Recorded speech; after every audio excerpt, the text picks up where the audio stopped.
I am so glad you convinced me that the family car should be the Defender 110.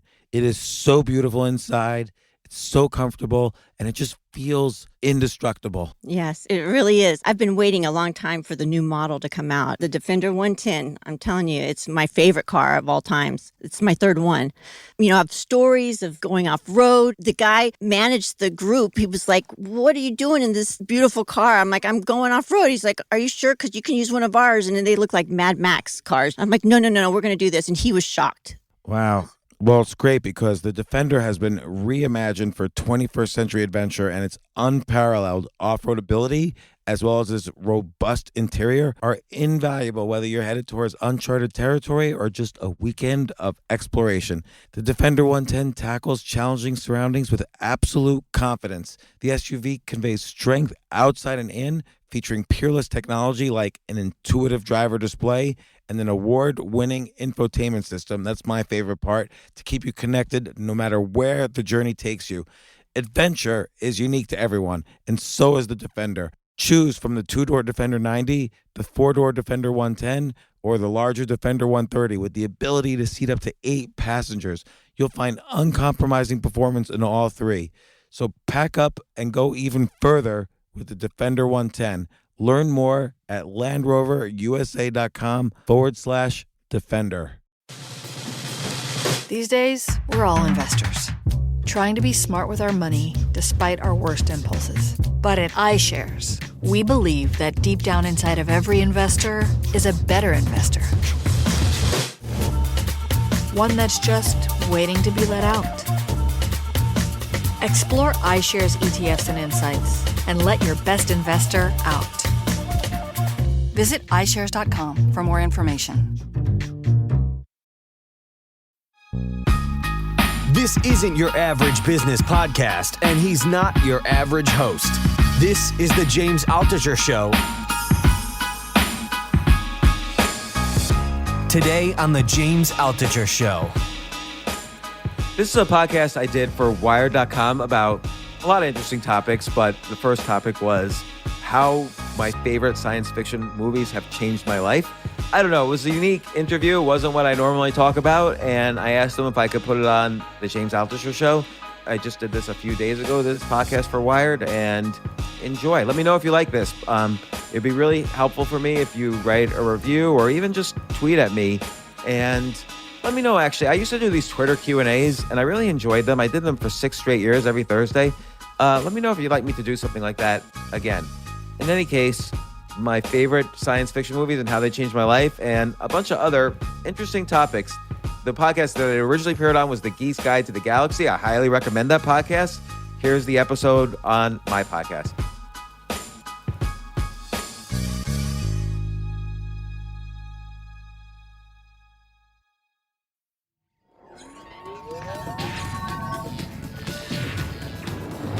Wired.com presents The Geek's Guide to the Galaxy. And here is your host, David Barr Kirtley.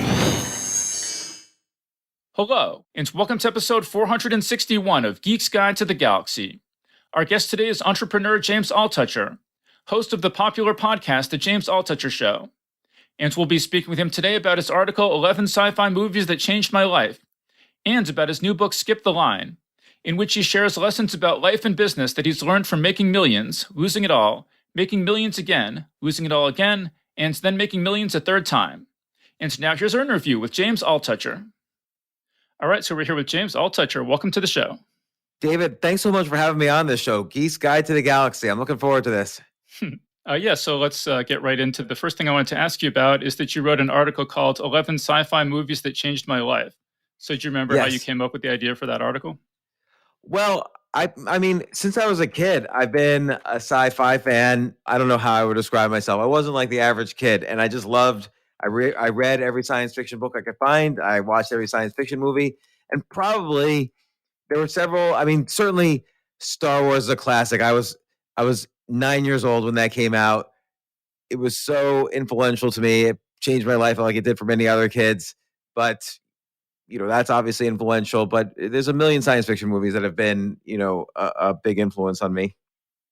So would other kids know, like, oh, James, he's the sci-fi geek, or was it something you kind of kept to yourself? I mean, look at me. If anyone sees a picture of me, I look like if you didn't think I was a sci-fi geek, there's probably something wrong with you. Well, let me list. I sort of broke your. So you had 11 movies on this list, and so pre 2000, you've got Planet of the Apes, the original with Charlton Heston, the original Star Wars, Blade Runner, The Road Warrior, and The Matrix. Could you talk a little bit about how that group of movies changed your life? Yeah, I think and I don't even know if I would classify some of them as like pure science fiction. Like Star Wars, even George Lucas tried to make like he even called it like a sci-fi meets western. But there's also this kind of almost spiritual aspect to it with the Force. And I just, as a kid, that had such influence on me, like, and still does. Like, even as an adult, I remember one time I was going out of business with one of my businesses. Things were going bad. Investors were pulling out of the business. And I would buy these weird self-published books like, how to use the force, stuff like that. Like this, I was like an adult in my 30s. And I literally would like say, okay, I am going to trust in the force that this business is going to be saved. It was saved, probably not because of the force, but that's how much that movie and it's, kind of the movies that came after it in the Star Wars family had an effect on me. Like I would study them to learn about the Force. And just the idea that I don't know that there was this empire and so many, I love movies where it's not just framing the story that you could tell that there were other stories before and afterwards in this universe. The universe is like a repository for billions of stories, and the one we see in Star Wars is just a small piece of it. It's sort of like the Mona Lisa, for instance, the painting, the frame encapsulates the entire picture. That's the picture, is the Mona Lisa. But there's other paintings where you could tell there's things happening outside the frame. Sunday in the Park with George, there are things happening outside just the people we see in the picture. And that's what Star Wars is like to me. Like there's many stories to be told there, and we're only going to see a small piece of them. And just the way it's set up, like it was in a galaxy a long time ago, far, far away. You could tell it's a whole universe there to be explored. And in my mind, I would explore it. I would it's almost like what's called fan fiction now. Like imagine like all these other stories that were happening in that universe. And and by the way, everybody, depending on what generation you were born into, some people like the prequels, some people like the sequels, some people hate those. I like all of them. I think except for maybe the very last one. The very last one I thought was horrible because I felt it was like it was done in this modern style where you could tell they made the movie and then they focus grouped it and then every single piece during the focus group watch that didn't seem to resonate with the focus group, they just simply cut out. So the movie like moves like too fast and it's hard to understand what's happening. It's just it was just like a big mess just to kind of Yeah. tie everything up. We should maybe say that the last one is The Rise of Skywalker because they're putting out so many that people listening to this in the future might need a little clarification there. Good point. The one where the emperor is like this weird. He took over this planet somehow after dying in Empire Strikes Back or in Return of the Jedi, and Rey is somehow his grandchild. We never hear any more about his son, who seems to like have disappeared from the plot. And on and on. There's like so many problems with it. Just I'm a writer, and just from the point of view of like a writer, it was like a horrible movie. But then the way they edited it was just a shame. Yeah, no, I completely agree with that. But, one of the things I talk about on the show a lot is that I was raised, both my parents are not religious. So I didn't really have any religious upbringing. And so I really feel like science fiction was kind of it played the same role in my life that religion plays in the Yeah. life of a religious person. I It sounds agree. like- Same for me. Like, and that's why most of the movies on my list have kind of a semi-religious component. Yeah. Well, let me list the post 2000 movies on your list are District 9, Minority Report, Edge of Tomorrow, Her, Looper, and Arrival. So, what do you think about how did those anything jump to mind about how those changed your life? Yeah, and I want to say like science fiction sort of. Well, Arthur C. Clarke makes the famous quote, which I'll probably paraphrase: like anything that seems like magic now will be science later. I forget the exact quote. Yeah, well, it's any sufficiently advanced technology is indistinguishable from magic. Yeah, and a lot of these post 2000 movies, and I'm sure it's true for prior ones, but now they're probably science as opposed to magic. But like you think about something like her. This is like we're on the verge of this technology already. That AI and meets robotics meets who knows whatever is the next stage of computing, quantum computing.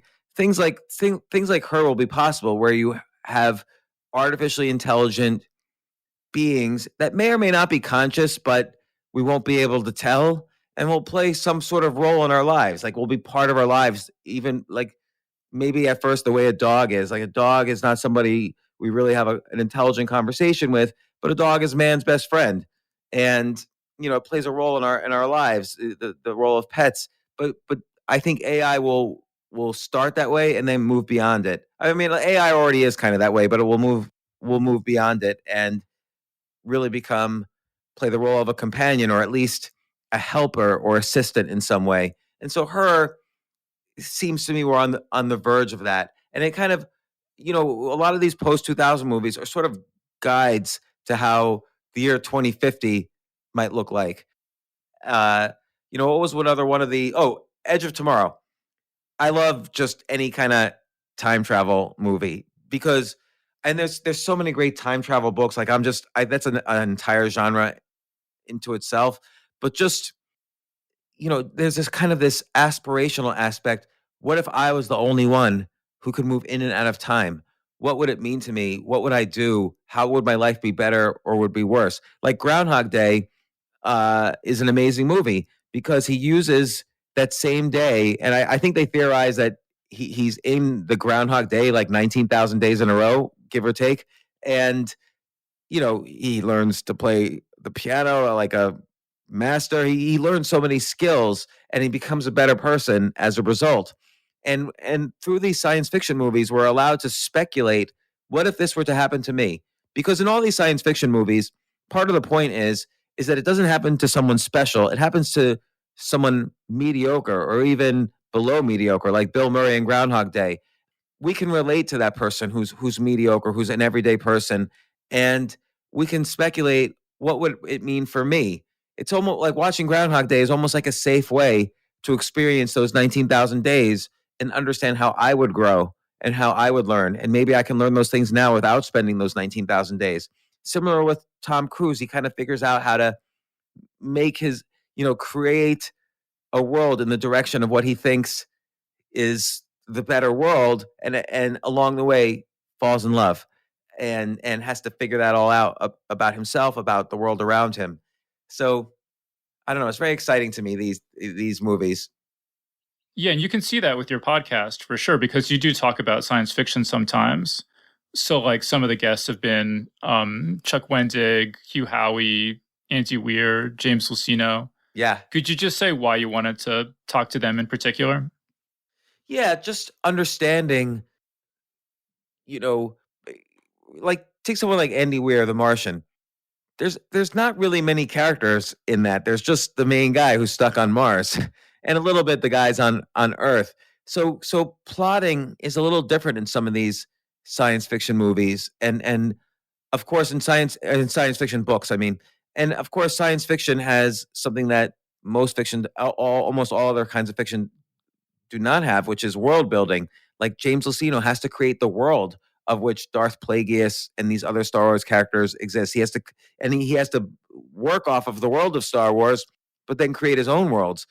Just like J.R.R. Tolkien had to build the world of Lord of the Rings, and Hugh Howey had to build this whole future about that leads to the world around wool. So, and then how do you create characters in a completely new world? Are the emotions the same? And how do you do plot so that people don't get lost in the details of the world? Like science fiction is very hard to write, I would think. So you don't want to get too obsessed with the world, and you don't want to forget that you're creating a world. So you have to deal with that, but you also have to deal with a normal plot. Yeah. I mean, one thing it was interesting to me listening to you interview different people, like I think it was in the Chuck Wendig interview, is you mentioned reading, Roger Zelazny and Poppy Z. Bride and authors like that. And a lot of people I would talk to who are who are science fiction fans, but not in the field professionally, they would know kind of the same 8 authors, like Asimov, Heinlein, Clarke, William Gibson, Neil Stephenson, et cetera. And I thought it was interesting. Like you read a lot of science fiction that you would be pulling out, like Roger Zelazny, Poppy Z. Bride, and authors like that.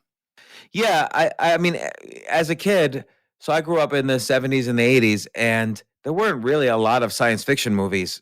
Like I can't name more than a handful. But there were a lot of science fiction books. And yes, the guys you mentioned, like Robert Heinlein, Isaac Asimov, these were like the classics from the 50s, 60s, 70s, 80s who won all the Hugo Awards and so on. But there was a lot of good, innovative writing among the a younger generation of writers that was happening particularly in the 80s. And I really enjoyed.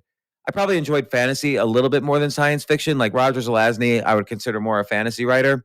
But uh just again, it takes extra imagination, because not only do you have to plot and build really strong characters, which not a lot of these writers did, by the way. A lot of the science fiction writers focus too much on the science.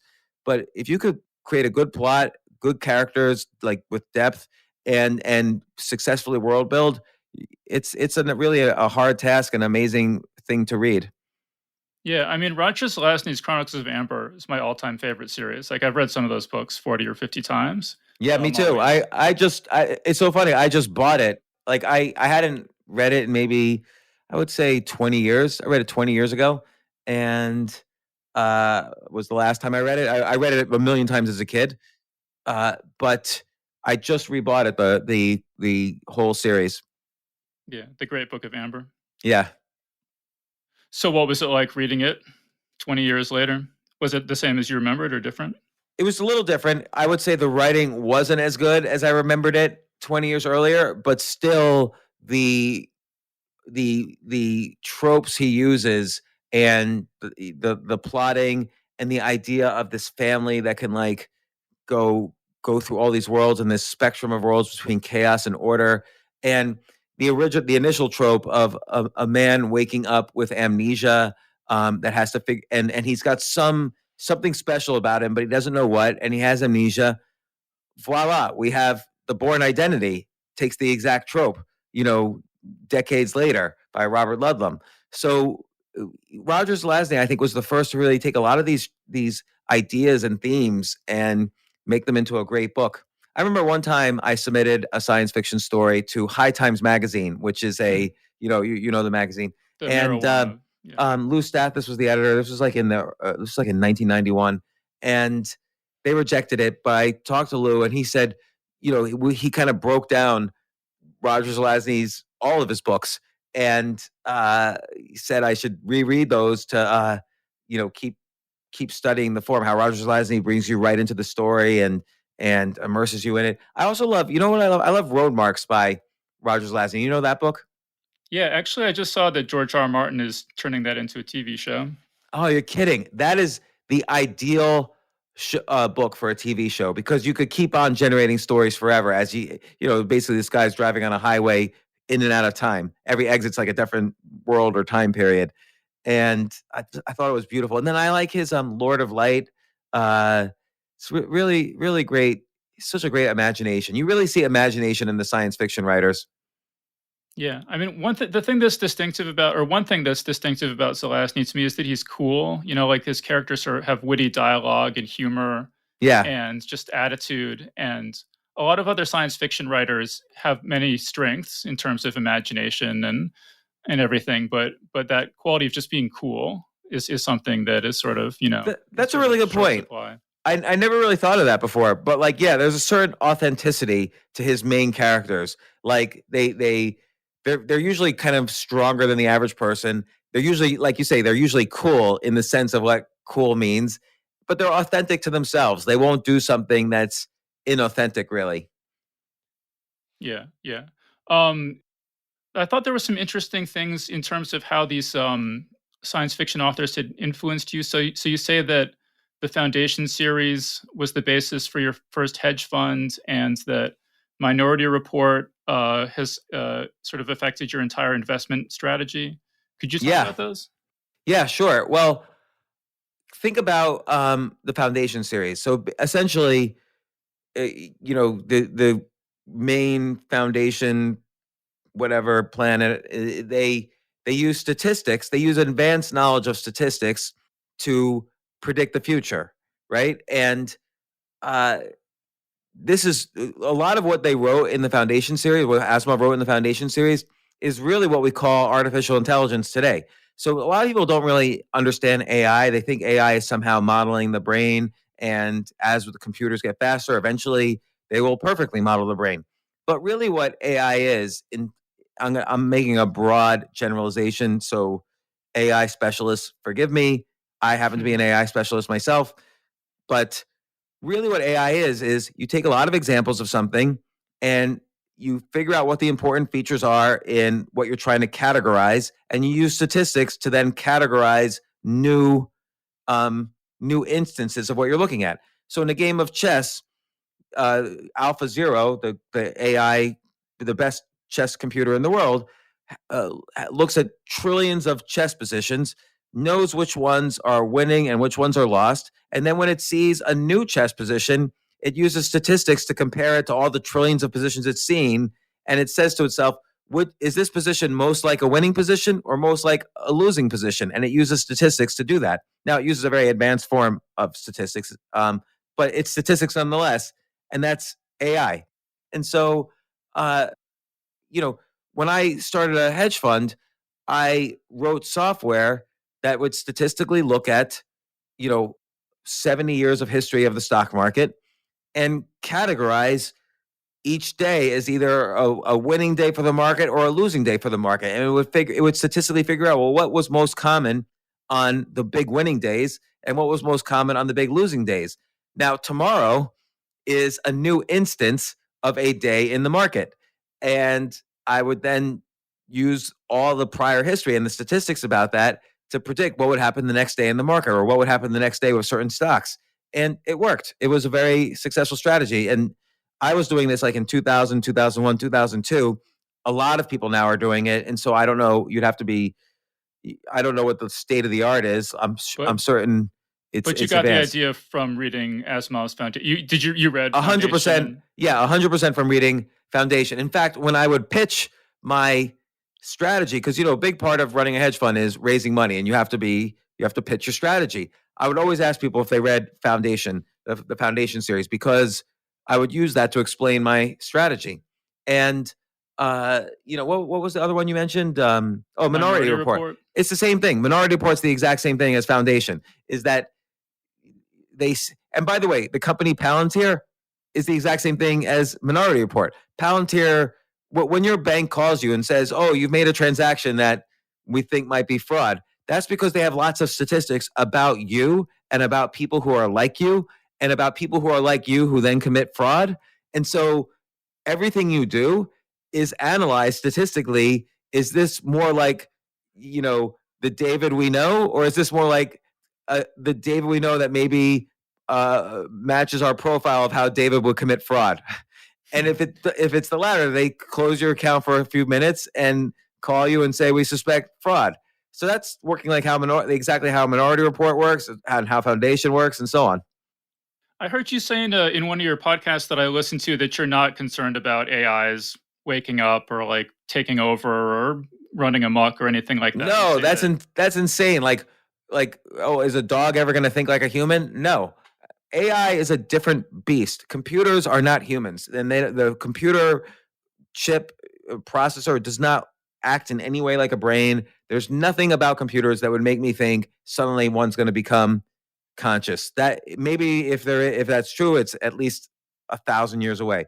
And think about it, AI right now, if you really want to stack it up against humans, AI is good at very specific tasks. So I can write an AI program to predict your next bank transaction. I can write an AI program to predict what kind of car is James going to buy next year. I can write an AI to, predict the stock market to some extent. When you're using statistics, there's probabilities involved. So we're only dealing with probabilities here. But I can't make an AI that's good at everything. All those things I mentioned, they're very good at one thing. Alpha Zero can play chess perfectly, but it can't taste an apple and tell me if it tastes good. So humans can do billions of things using the same processing power in their brain. And there's no AI that is even remotely like that. We're a billion degrees apart. Like, it's not even in the same conversation. The only reason people say, oh, AI will one day wake up is because it was a branding thing in the 80s. The Department of Defense was throwing money at any academic computer project that was working on artificial intelligence because they thought this was about, like, oh, okay, we're going to have robots as soldiers, and the Terminator is going to be a soldier. But that's ridiculous.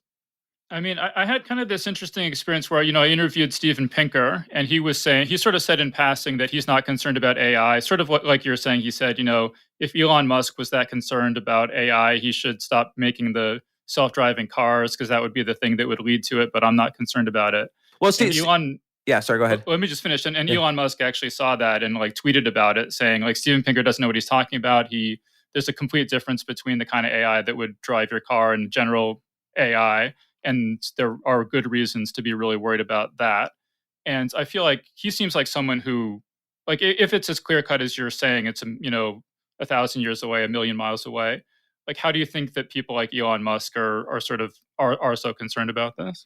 Okay, so first off, Steven Pinker, he's a genius, and I love his writing. But he's not a computer scientist. He doesn't really know what AI is, but he is an optimist. So he will look at any technology and say, okay, this is probably going to be better and better and better for society. What Elon Musk is doing, Elon Musk does understand what AI is, and has a computer science background. What Elon Musk is saying is that if you program AI to do the wrong things, like, for instance, let's take contact tracing as an example. If I program my AI to find everybody who might have COVID, and I want to make sure they quarantine, I'm going to shut down their bank accounts using AI. I'm going to just shut down their bank accounts, and except unless they're only buying something to meet household needs from Amazon, and shut it down for everything else, like any shopping at a local store or whatever. And that's where I would worry about where AI is now and how it could be dangerous to society, because the technology's there. I can predict somebody should be doing something else other than what the government thinks they're doing, and I'm going to prevent them from doing anything else using AI. That's possible right now. So that's what Elon Musk is worried about.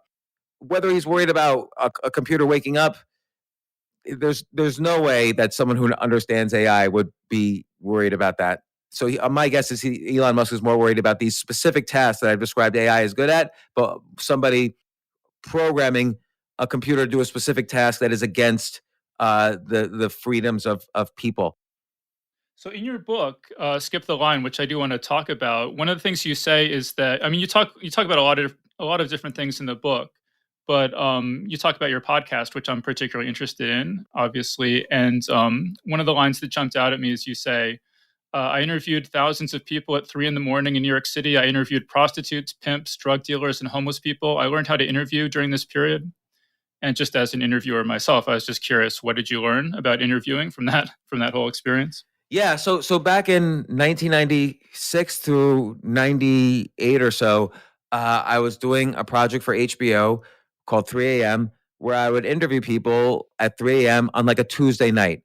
Why a Tuesday night? Is because if you, David, were out at 3 a.m. on a Tuesday night in New York City, you're probably not up to anything good. Like Saturday night, okay, people go to bars, people go to parties, where they're hanging out with friends. Saturday night's like any other, like normal behavior. But Tuesday night, having done this for 3 years, and like I said, interviewed thousands of people, you're not up to anything good if you're out at 3 a.m. on a Tuesday night, because you got work the next day, or you're a student the next day, or whatever. You have your life to live.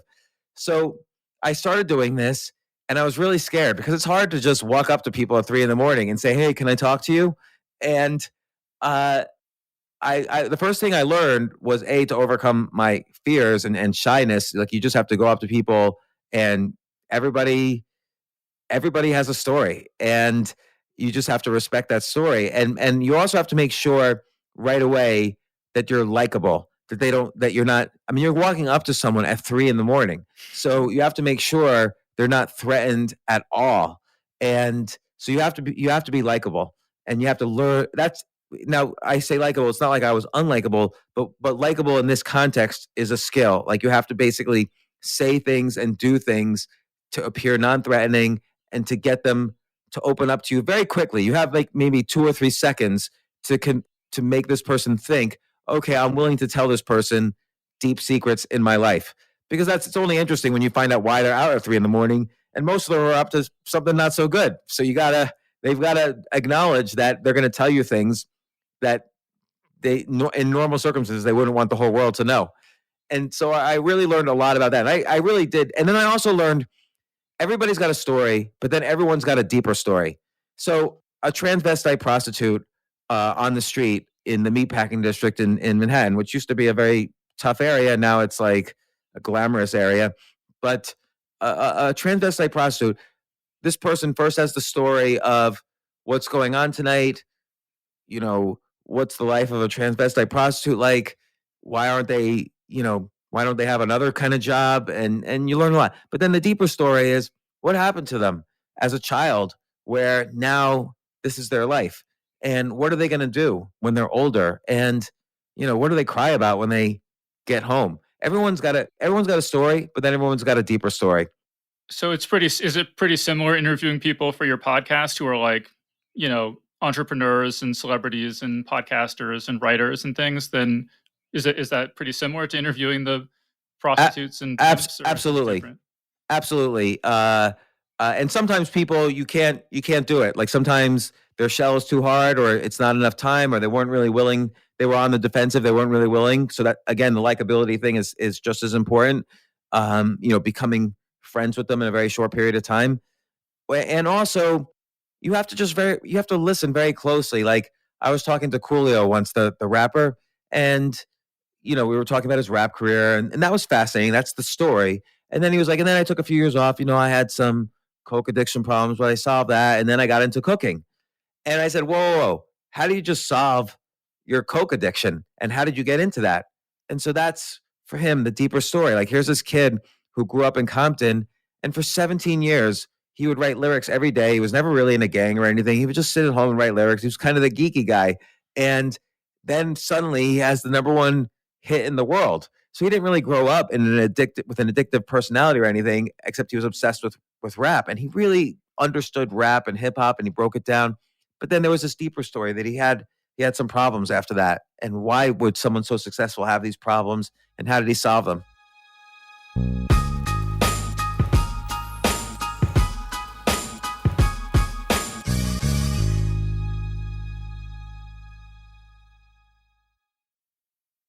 Oh my gosh, I love these clothes. Mizzen and Main. That's Mizzen and Main. It really is the most comfortable work clothes. Travel clothes. I had to travel this whole week. I'm traveling for a week and a half, and I just took Mizzen and Main clothes with me. Close out 2023 in style with comfortable, breathable, packable, and machine washable pieces from Mizzen and Main. As you wrap up your year-end goals, enjoy a Mizzen and Main dress shirt that you can wear confidently. I like that they've very, very just nice, solid colors. I don't really like to get all fancy in patterns and everything, although they do have some pattern shirts, but very comfortable clothes, stretchable pants. It's just super comfortable, but they look professional, and you can wear them casually or professionally. I like some of their flannel shirts or untuck shirts. I love untuck. I never tuck in. So again, whether you're shopping for a special someone or giving yourself the gift you really want, I just buy myself gifts. Mizzen and Main is the perfect gift for any guy who works, travels, and or cares about looking and feeling great. As you could tell by my many photos across the internet, I care about looking fantastic. I'm practically a model. And let's be honest, every guy loves to look great. So again, shop now at mizzenandmain.com and save 20% when you spend $130 or more using promo code James. That's promo code James at Mizzen and Maine, Mizzen and Maine.com.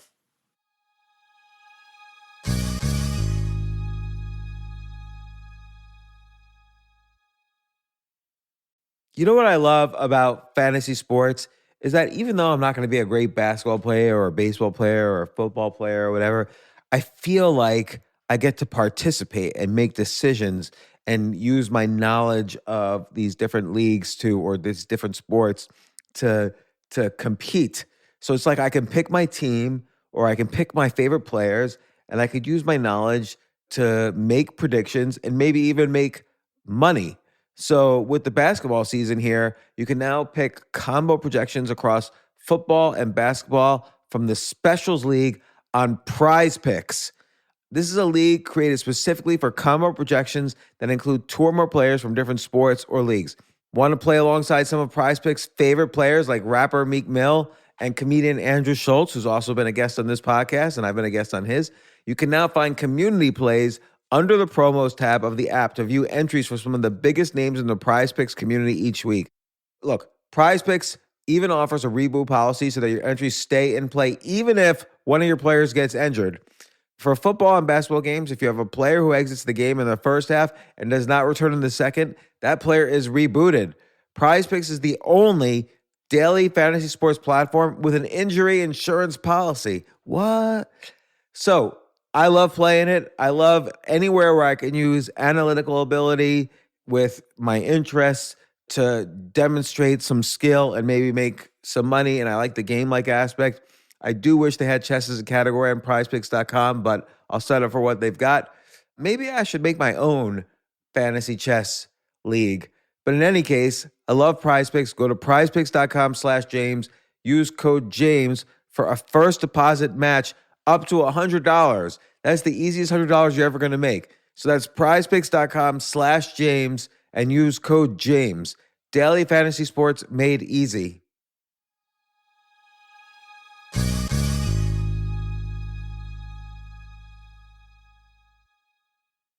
The future of learning is definitely online. Like, it's such BS that you have to spend $200,000 or take $200,000 in loans and go to some fancy school when it's useless. It doesn't guarantee you a job. Most employers, including me, do not care about degrees or grades or anything like that. We want to care that you love what you're doing, that you know what you're doing, in some cases that you have experience or that you're willing to learn. But people in general love learning and are curious. Like, the key to success is curiosity. And I think masterclass.com is the perfect model for online learning. I'm really happy they're sponsoring this episode.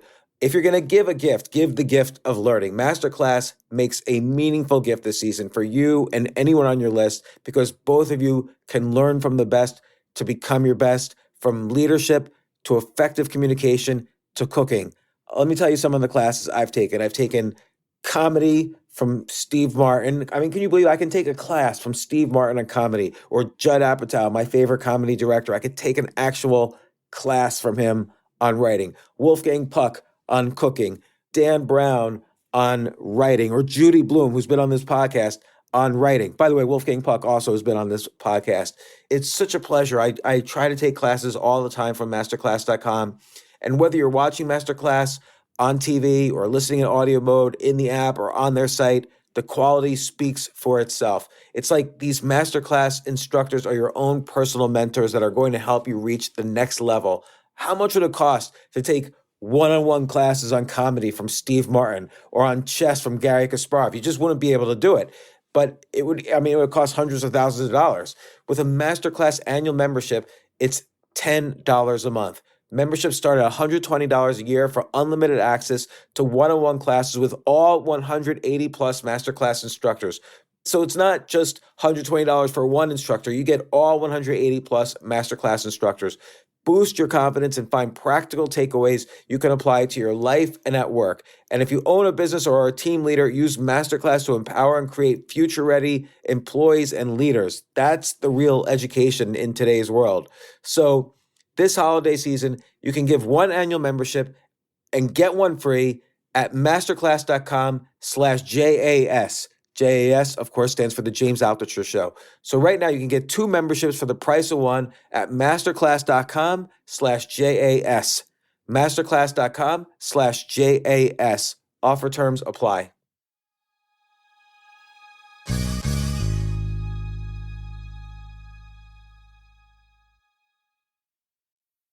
It's funny when you say the thing about Coolio saying, he had addiction, and you're like, whoa, wait, slow down. I kind of had the same experience reading your book, because there would just be these like random lines where it would be like, I the last time I cooked, which it sounds like was a long time ago.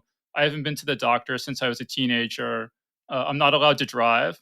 They're just like these like, my mom says I was even my mom says I'm creepy. Like there would just be these things where I was like, wait, I want some more elaboration on some things, because Right, it sounds and- like there's a big story behind some of these. And so it's hard to judge one's own writing. Like, I don't know if that's a good thing or a bad thing, but like, it's like what I said earlier about paintings. Some paintings are completely within the frame, and some paintings, that part of the story is happening outside the frame. And so I like to write in such a way that, I have a story to tell and it could fit within the pages of a book, but there's more to me and there's more stories, and some stories are not really in the context of the book, but just know that there's a whole universe here, not just what you're seeing between page 1 and page 300. But did I read that correctly, that you haven't cooked? You don't cook at Right, all, I don't or- cook, yeah. So you just get like food delivered, or? Well, I have a wife and kids, and they cook, Okay. so I'm very grateful for that. But yeah, during the pandemic, we had a lot of food delivered, and the last time I did cook, like the oven literally blew up, so I kind of have nervousness about cooking. Yeah. Well, so yeah. Actually, speaking of the pandemic, so you had been doing all your interviews live, I think, sort of in your like comedy, like above your comedy club Yeah. and stuff. But then because of the pandemic, obviously, then you had to do them remotely. And you say in the book that that as a podcaster, Zoom is very lacking, and none of its competitors are any better. So, like, kind of what are the problems you see right now? And I could throw in some things about trying to do interviews, over the internet. Well, first off, I should say, now that I'm not doing interviews live, and I haven't really in a year because of the pandemic, I actually really do love doing interviews remote, because there's less time to commute to the interview. There's less time setting up. It's easier to actually convince people to be interviewed by me, because we're just doing it remote now. They can do it from their home. I used to require people to come to me. And so I enjoy, and also I can take notes during the interview a little more easily. So, because if I'm going to write an article about it, so I love interviewing remote. But in terms of the software, it's a disaster out there. Like, first up, Zoom, of course, is the go-to software that most podcasters use. And Zoom, the video quality is so poor. Zoom's great for office meetings and conferences, virtual conferences and stuff like that. But the audio quality is very one-sided. So you have the same problems as with Skype. If one person has a bad internet connection, you're screwed. Like the interview will not sound good. And since most people listen to podcasts instead of watching them on YouTube or whatever, if you don't have good audio, it's over for you. Like your podcast is not going to survive. And so Zoom has Skypey audio, and the video is a disaster. If you have video with Zoom, the quality is so low that if you post it on YouTube, the YouTube algorithm will punish you for having such poor quality video. And I think a lot of people don't realize that. So then you have other software packages like Zencaster and Squadcast, where they record audio locally and then stitch it together in the cloud. That's a good solution. But like Zencat, both of them now are trying to also add video, because a lot of people want to put their podcasts on YouTube. So you need to have video. And so all of these companies, like Zencaster as an example, I've been using it a little bit, and I even say it on my podcast to my audio engineer right in the middle of the podcast.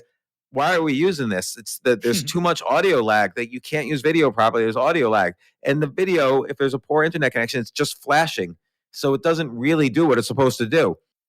Well, so I don't even have to worry about video, because I'm just doing an audio podcast. But the issue that I have with Zencaster, which we're using right now, is that if the person on the other end closes the window or shuts their computer before their file is uploaded, even you tell them a million times and they still do it, you're out of luck.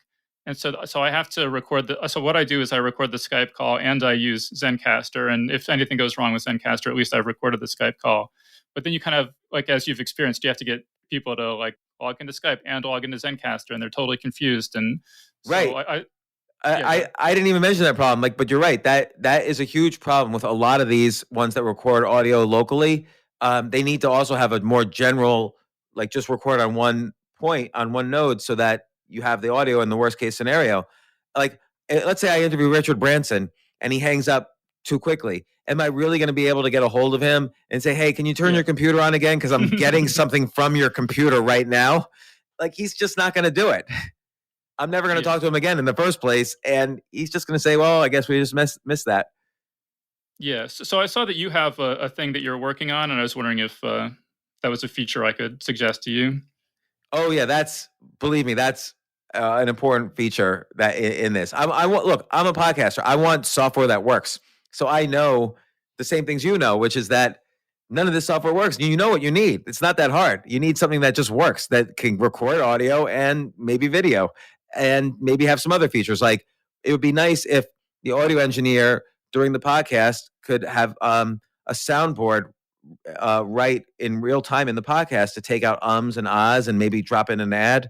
So there's some like other features that would be nice to have. And I because you don't want to just be better. I don't want to just be better than Zoom. 700 million people think Zoom is fine. So they're not going to switch if you're just simply 10% better or 20% better. You have to have new features that are specific to podcasters.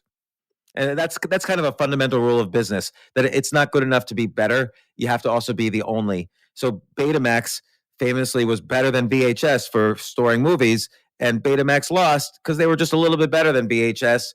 They weren't really new enough. Yeah, well, I'm definitely looking forward to seeing what you come up with, because the current process is pretty painful. Yeah. Let me ask you. So I just typed in, just out of curiosity, into Google, I typed in James Altucher and science fiction, and it came up with this quote from you. It says, "When I was 7 years old, I plagiarized word for word stories from science fiction magazines so my teachers would think I was smart." Is that a authentic quote? Yes, because I just love science fiction. I wanted to be a writer, but I was only 7 years old, and I didn't really understand what plagiarism was or anything. I just wanted to look smart for my teachers, and yeah, it worked. I remember one story in space, no one can hear you scream. That was one I borrowed heavily from. I think that was Larry Niven. I forget which writer that was. Yeah, I'm not sure, but I just thought it was interesting that that you even were reading science fiction magazines as a 7-year-old, let alone. Yeah, no, I always copying loved stuff science on- fiction. And it wasn't even so much the science part, it was the imagination part. Like, it really sets you free when when anything goes, when there's time travel, when there's teleportation, when there's galactic empires with mystical powers, and when there's a universe where there's a planet which is perfect order, and there's another universe where there's perfect chaos, and there's a spectrum of infinite universes in between, and you could go in and out of those universes. It was just beautiful to me. This was like Analog, Asimov's amazing Yeah. stories, like those kinds of magazines. Yeah, and also every weekend my parents would take me to the mall, and a pulp science fiction novel would be like $1. So I would just buy, like I was, there was all these Amber books, for instance. I would buy 2 books, I would finish them in a day because they were thin books at the time, and I just would soak everything up. And I read a lot of all those classics too, like Robert Heinlein and Isaac Asimov and so on. But I really loved kind of the lesser known writers, and I liked series because I knew I would have a voracious appetite. So I liked things where there was, like, the Amber Chronicles was a series, and I like those. Yeah, no, I really love the 60,000 word slim novels, like the Amber novels. I used to read, the second book is The Guns of Avalon. And whenever I was homesick from school, I had kind of a routine where I would watch Ferris Bueller's Day Off, and then I would read The Guns of Avalon. Yeah. And it's the kind of thing you could do both of those and then be done by dinner time, because the novel is not that long. Yeah, and those tropes could still be played with, which we've seen. I gave an example with the Bourne Identity starts off the same way the Amber Chronicles do. And, but also maybe this idea of a family that is in this distant universe that is perfect order, but they're the only ones who could travel to all the other, like there's things in there that you could still draw from and create stories out of. And particularly road marks could be redone over and over again. Like that's just a brilliant idea. And there has been, I saw one where there was a giant elevator, a story with a giant elevator where every floor was like a different time period and you didn't know what it was. And that was kind of the same trope as road marks. And Lord of Light, an idea of an elite group of people using technology to keep their elite status while everyone else gets, worse and worse off. Heck, that's a trope that was used in the presidential election this past year. It was with Andrew Yang saying that, or no, not Andrew Yang. Actually, it was Yuval Harari in his book Homo Deus said that this is a possibility. As the rich get richer, technology, they can make it so technology only benefits them and not people who are poor. Now, I disagreed with that for fundamental economic reasons, and he kind of agreed with me. But it's interesting that people still use these ideas. Yeah, I would love to see more stuff that kind of takes some of the ideas in Amber and runs with them, because I agree with you. I think there's a lot that could be done. I mean, you have stuff like Charles Stross had this series called The Merchant Princes. I don't know like that one. Neil Gaiman's Sandman, I think, is pretty heavily influenced by. Yeah, I loved Sandman. It's the most brilliant comic book series ever. And here's the thing about Neil Gaiman. He's a great writer, great imagination. I think he loves his stories and his characters and his setup so much. It's almost like he doesn't want to end them. He has a hard time concluding stories. So you never really get like the most. He doesn't really conclude like you would expect a writer to conclude. But he's still, I mean, Sandman is the best series I've ever read, and I love American Gods as well, which has a similar type of trope, which is there's this family you're only vaguely conscious of somehow, and yet they rule everything around you in a way that's deep and mysterious and philosophical. Speaking of comics, in the book you say at one point, maybe I can write that Son of Doctor Strange comic I've always been planning. Yeah. What's the status on that? Well, probably nothing. Although one time I scripted out, I read a lot of Alan Moore and I read a lot of Sandman, and I scripted out in comic book script style a series based on Delirium from the Sandman series, actually. And because I really was fascinated by her character.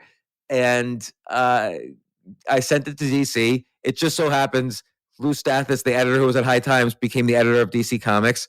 And so I sent it to him, and he liked it, but it didn't really. And then he died, by the way. So it didn't really, and I never repitched it. So, but yeah, I've always loved scripting out comic books. I guess I didn't ask earlier, but did you say you submitted a science fiction story to High Times? Yeah.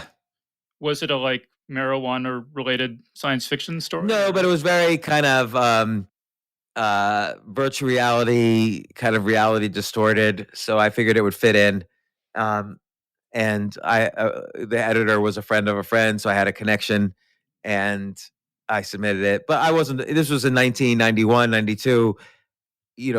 Fortunately for what's called Dunning-Kruger bias, I thought I was better than I actually was, and so I was really horrible. It probably took me 10 years of solid writing every day before I was semi okay at writing, and so many would argue with that.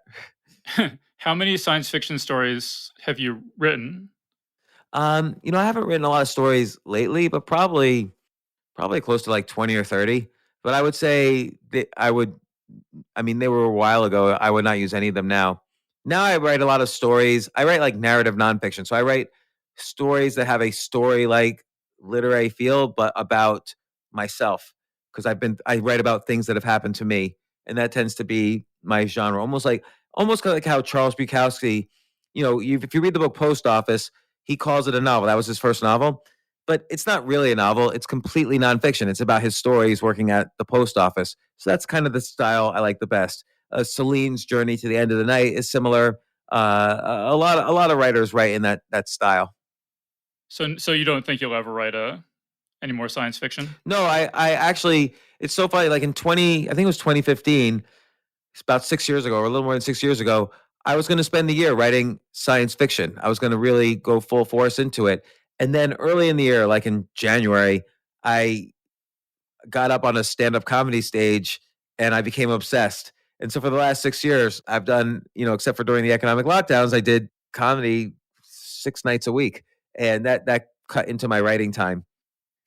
So, but now I'm, the lockdown has kind of phased me out of that addiction, and I've been reading books lately and having on authors lately who could give sort of I could learn more about plotting and storytelling because there are literary writers which are more into character development and atmosphere, and then there are kind of the so-called genre writers who are more into plotting, and I don't really believe there's that much of a distinction. But guys like Ken Follett have sold hundreds of millions of books. Brad Thor has sold hundreds of millions of books. Andy Weir with The Martian sold a ton of books. So I've enjoyed learning from people like that how to construct a good plot. Yeah, no, I definitely got I listened to your interview with Chuck Wendig, and it definitely sounded like you were planning to do something related to narrative. I only have on someone on my podcast when they're doing something I want to do. So, because that's like the podcasts are great because, and I'm sure you know this, like it's great to have on people who you have on a lot of people so that you could essentially learn what they do, so you could do it. And the podcast is a great excuse to call someone up. It's a great excuse to call Neil Gaiman up and say, "Hey, can you come on my podcast? I'll help you promote your latest book." But really, what I want to do is, learn how to create the Sandman or whatever. Yeah. Can I ask you about this? So you say in the book, I took 50 Shades of Grey and hired someone in India to take a thesaurus and change every word in the book. For instance, she hurried to her test, became Brenda rushed to get to the exams on time. Just talk about that, that project. Yeah, so I write in the book about how one of the, it doesn't take 10,000 hours. There's a so-called 10,000 hour rule where you need to spend 10,000 hours doing something in order to be the best in the world at it. This is BS to me. I think what the best thing to do is to experiment in every area of your life, and you start to learn, what things you're passionate about. And then once you find what things you're passionate about, you start experimenting on those to basically skip the line. So you start to develop skills that nobody's even thought of in that industry. So when I was just getting into stand-up comedy, I did an experiment. I'll do stand-up comedy on a subway car. And so for 2 hours one day, I went from subway car to subway car. I was scared to death, but it got me a lot of performance time, which is hard to get when you're first starting in stand-up comedy. And it also gave me a lot of experience to how to deal with a hostile crowd, because nothing's more hostile than a New York City subway crowd during rush hour. So it was an experiment, and the theory was this will make me a better comedian, and that experiment worked. And some experiments work, some don't. But even when they don't work, the only downside is you learn something. And so I don't know why I did this experiment. It wasn't an experiment about writing, or maybe it was. 50 Shades of Grey is an interesting book because it's one of the top selling books of all time already. And if you read it, it's not a well-written book. And I don't think E.L. James, the author, would disagree with me. It's a poorly written book. So what is it about 50 Shades of Grey that made it special? So I tried one experiment to test an idea out was I rewrote the book. Now, if I rewrote the book exactly, people would say, "Oh, this is just 50 Shades of Grey. This is plagiarism." So you can see plagiarism starting to be a theme in my life. But so I wrote this version of 50 Shades of Grey where, by the way, technically it's still plagiarism, but I replaced every word in the book by a synonym. So like you said, the example, like instead of she ran home to take her exams, it was like Brenda hurried back to her dormitory so she could make her tests. And every sentence was like that, just a pure copy of the exact sentence in 50 Shades of Grey. And and then I had an editor go through it and make it sound a little better. And I published it on Amazon by self-publishing, which, by the way, a lot of E.L. James started off self-publishing. Hugh Howey with Wool and Andy Weir with The Martian were all originally self-published. A lot of these, genre writing doesn't have the same stigma on self-publishing. So I think a lot of these genre writers move the needle in the publishing industry in ways that literary writers don't.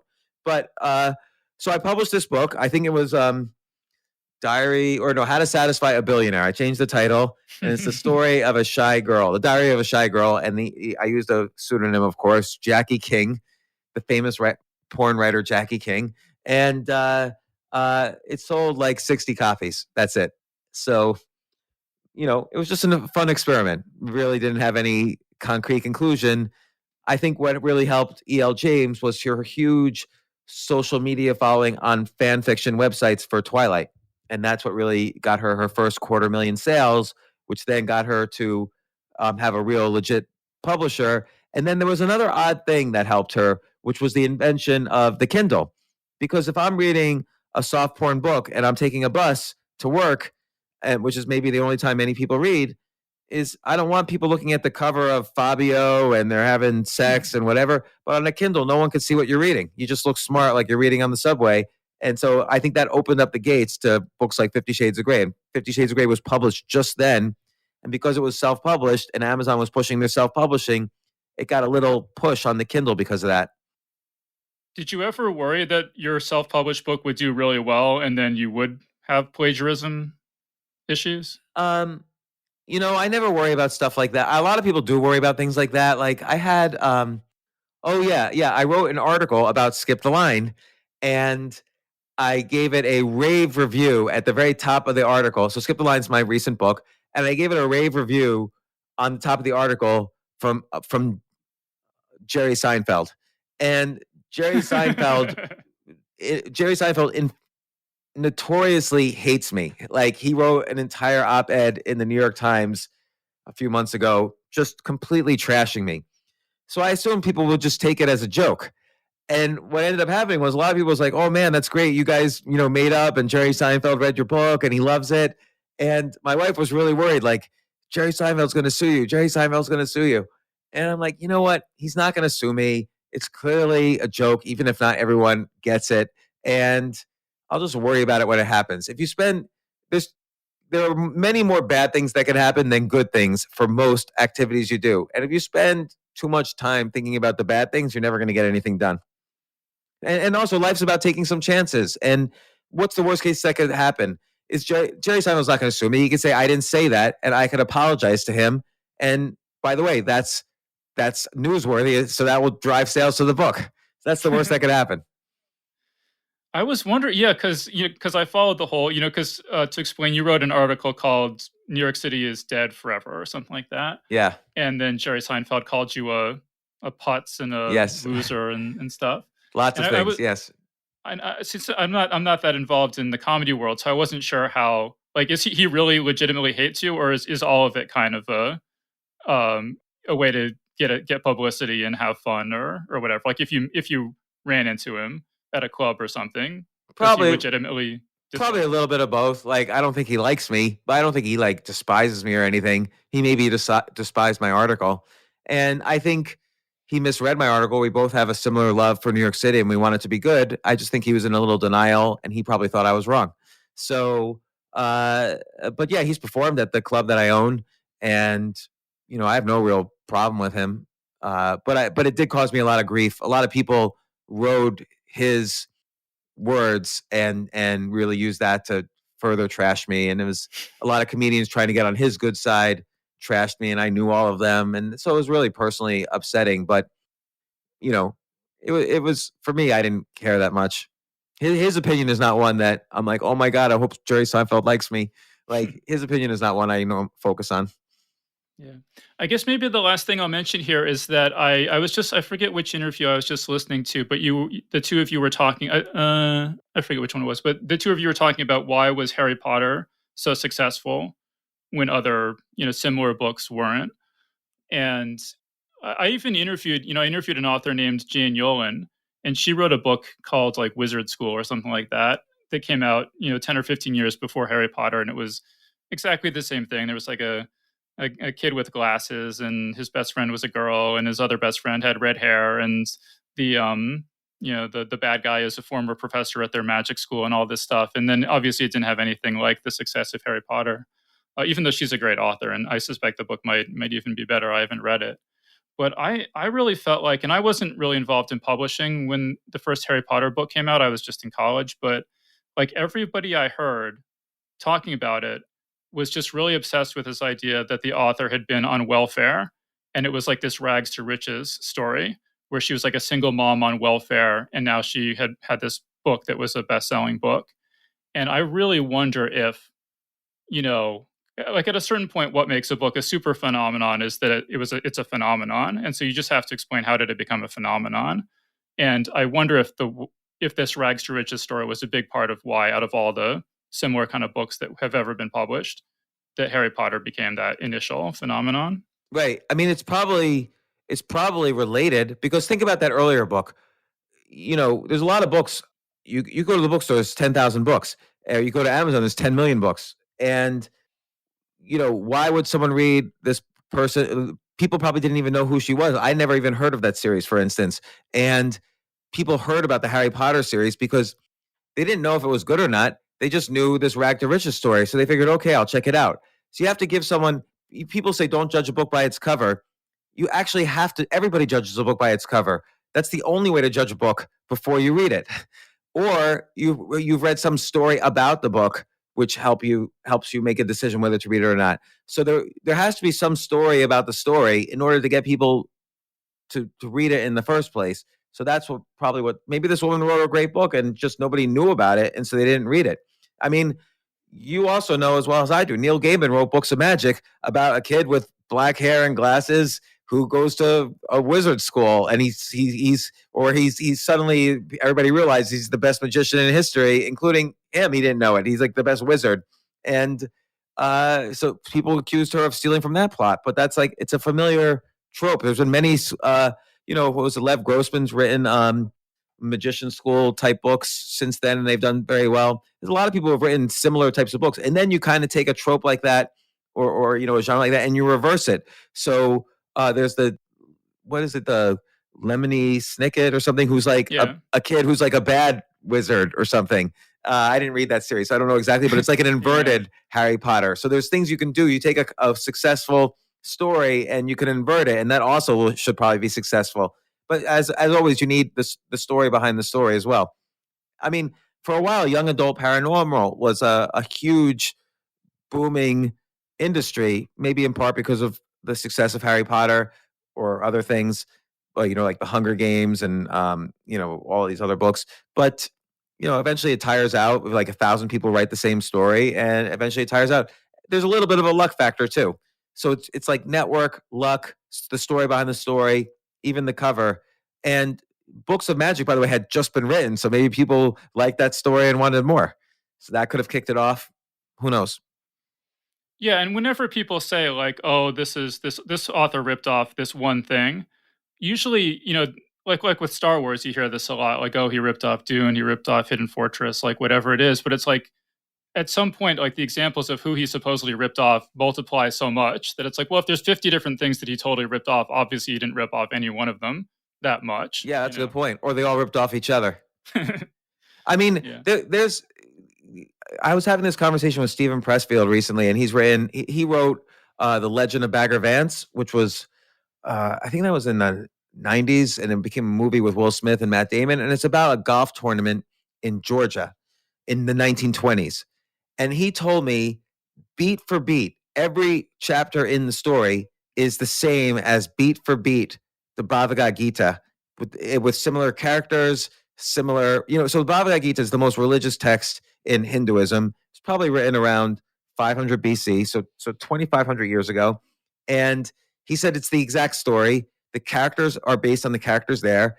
Just even the language, like beat for beat, he took everything from that.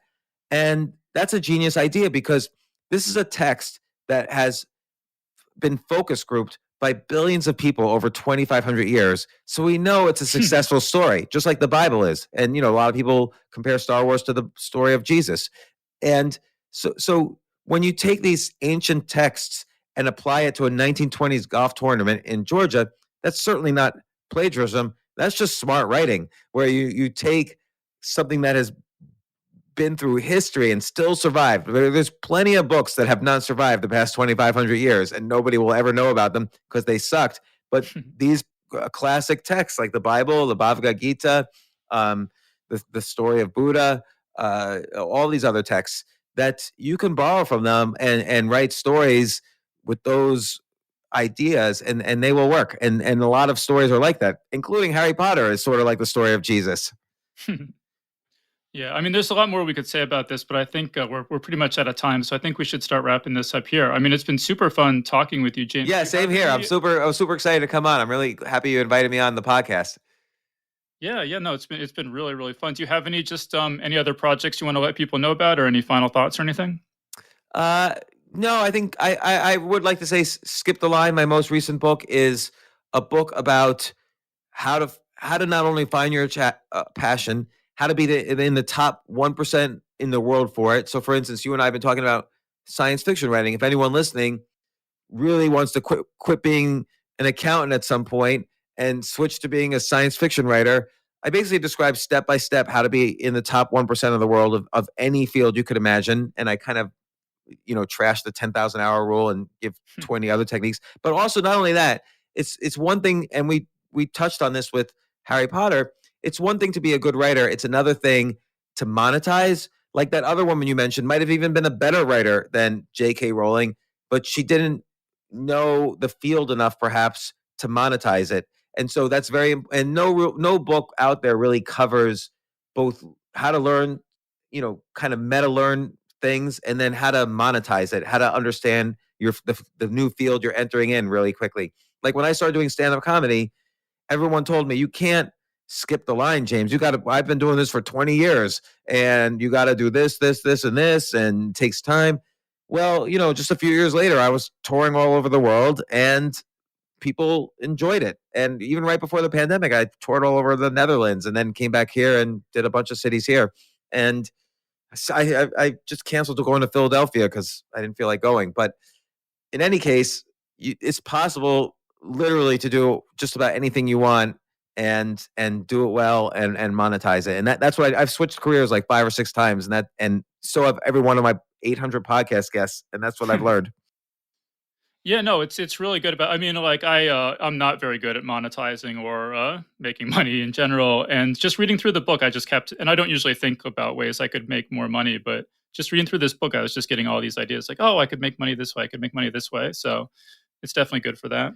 Yeah, I mean, like I know you write a lot of science fiction stories. Have you gone into novel writing?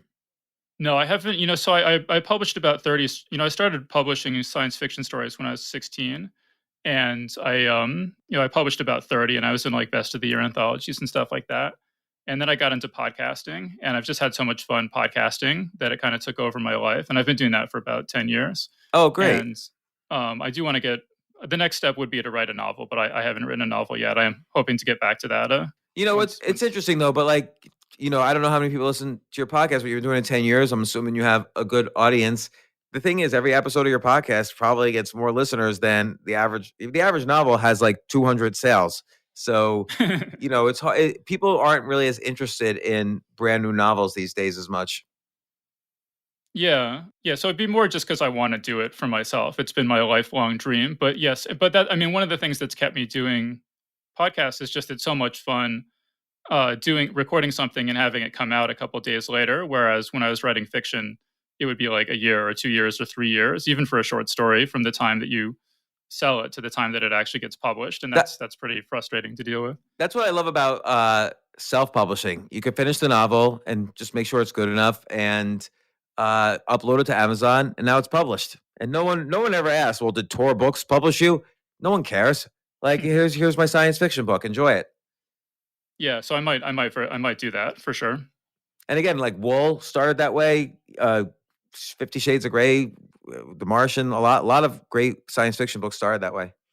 Yeah, absolutely. Yeah, and Wool and The Martian are like, not only were they self-publishing successes, but they're also some of the best books that I've read in the last 10 years that I've been doing this podcast. So. Oh my God, I love them so much. And like Hugh Howey is just a great science fiction writer.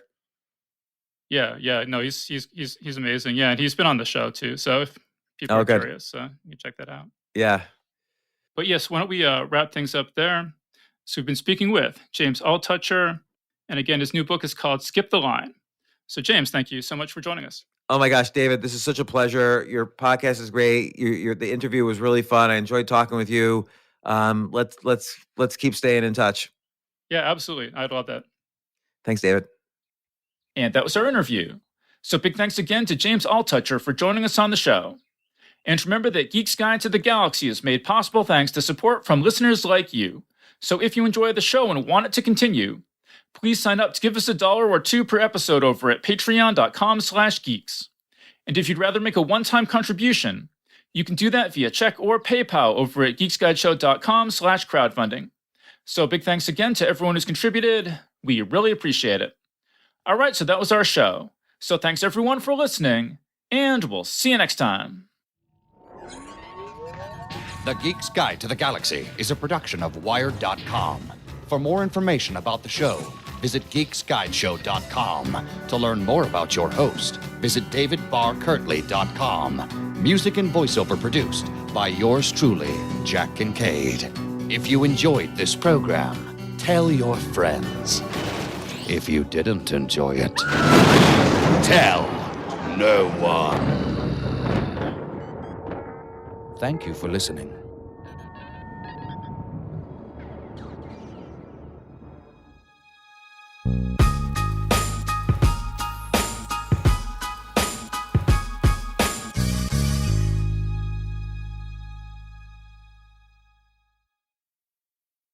Powered by Snapdragon, the Samsung Galaxy S23 Ultra elevates your photography to epic new heights. Snapdragon processors deliver a color experience like no other, with sharp, industry-leading 8K video capture. You can also snap images in 200 megapixels, capturing more detail than ever. And those late-night blurry pics are a thing of the past, thanks to next-level night mode. Experience powerfully moving premium photography, only with Snapdragon. Follow us on Instagram at Snapdragon Official.